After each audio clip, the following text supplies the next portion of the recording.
So these are some things I've learned since starting doing drag only about 2 months ago.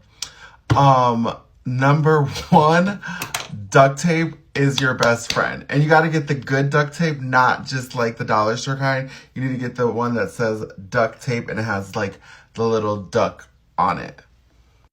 Number two, there's zero excuse at this point for not knowing how to at least beat your face in a basic manner. Like, there's YouTube, there's TikTok, there's, literally the internet can show you how to do anything. And I'm a true testament.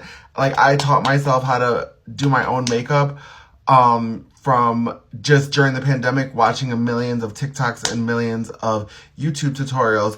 And one thing you need to know is, like, just like anything in life, it's not going to happen overnight. Like, you really have to put in the practice, the work, and you really have to have that determination of like, okay, this looks not as good as I would like, or it doesn't look like that person on TikTok, but like, I'm going to keep practicing, and keep trying different ways and different techniques until you get it.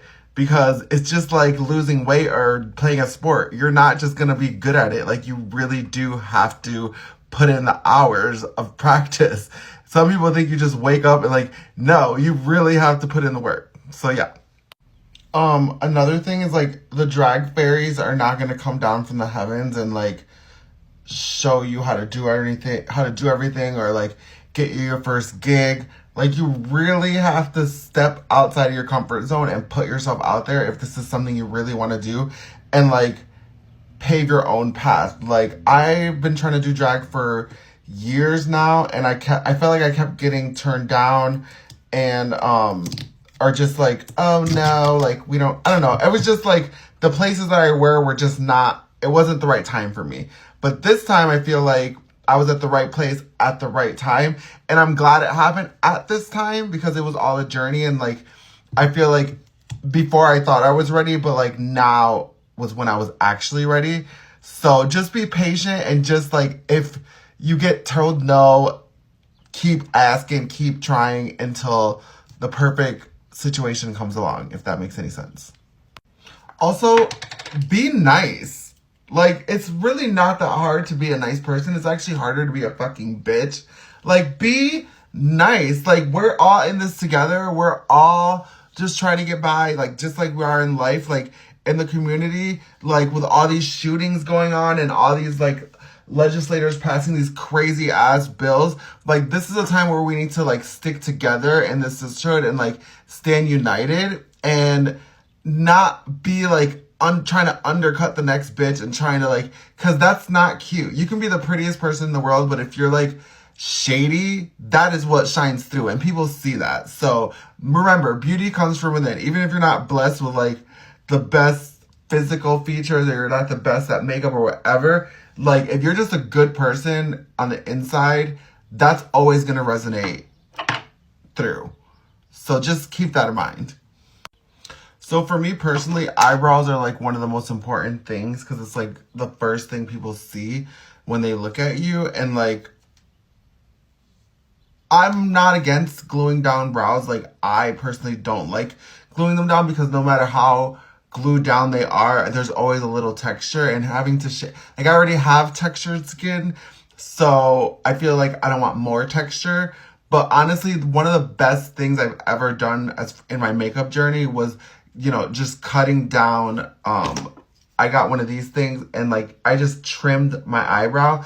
Like, first I cut it like right at the angle right here, like right on your brow bone, because usually it was out here. So I just cut off the tip with one of these things, and then the end I like make it a little bit thinner on the end, so like when you color it in, it's not gonna look like two separate things. Like, it's gonna be blended together, which you'll see later.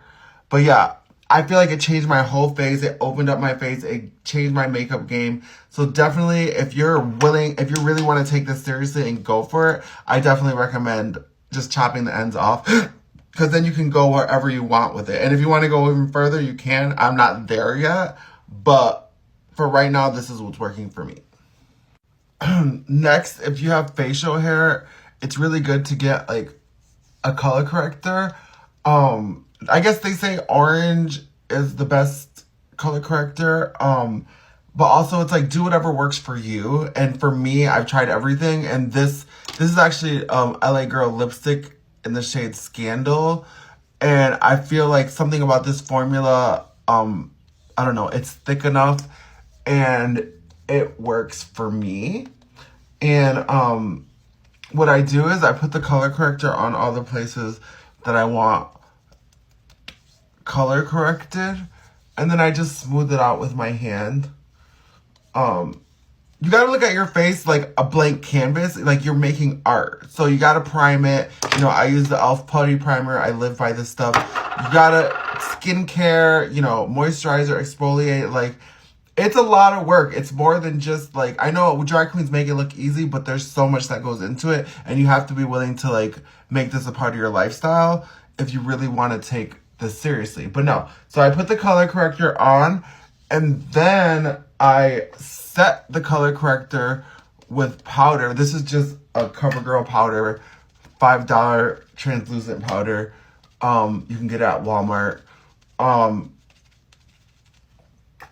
So yeah, I set it, and then while I'm doing my eye makeup, I just let it sit. And then once I'm done doing my eye makeup, I'll dust off the powder, and then I set it with setting spray.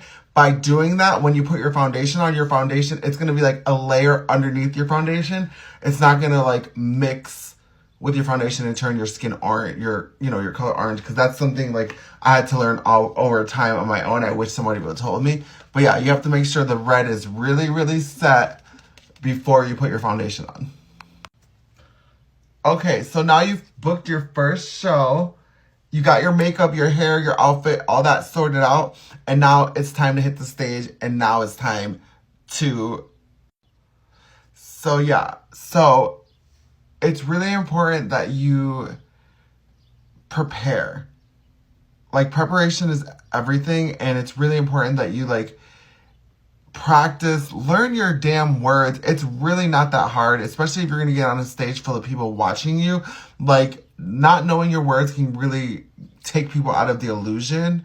So it's okay to mess up your words here and there, and like it's okay if like you make a mistake or whatever, oatmeal, waffle, watermelon, all that, but like know your damn words, girl. Like, it's really not that hard. Like, you can look busted as hell, but as long as you know your damn words and you're giving an emotion and you're feeling the moment of the words, that's really all that matters. So make sure you learn your words, because some of these girls out here, but no, aside from that, you gotta just let loose and live in the moment. This is something that I've learned over the past few months, was like, when I was in my head thinking about what comes next and what lyric is next and all that jazz, that was when I did not do as good as I wanted to do. But when I just knew what I practiced, and I knew the preparation was in, and there was nothing more I could practice, and I just went out there and gave it my all, is when I saw the star come out of me. Do you know what I'm saying? So you really have to do your research. Like, look at people who, drag queens you look up to, and watch them and see what they like and how they react to things and how they evoke things. But also make sure you're staying true to yourself and doing what feels natural to you, because you don't want to be like a replica of someone else, because then that's inauthentic.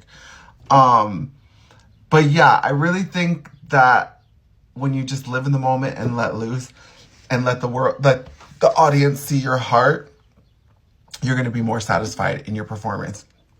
And it's kind of like playing any sport. You have to prepare, you have to practice, you have to watch yourself back and know what things you did wrong, what things you did right.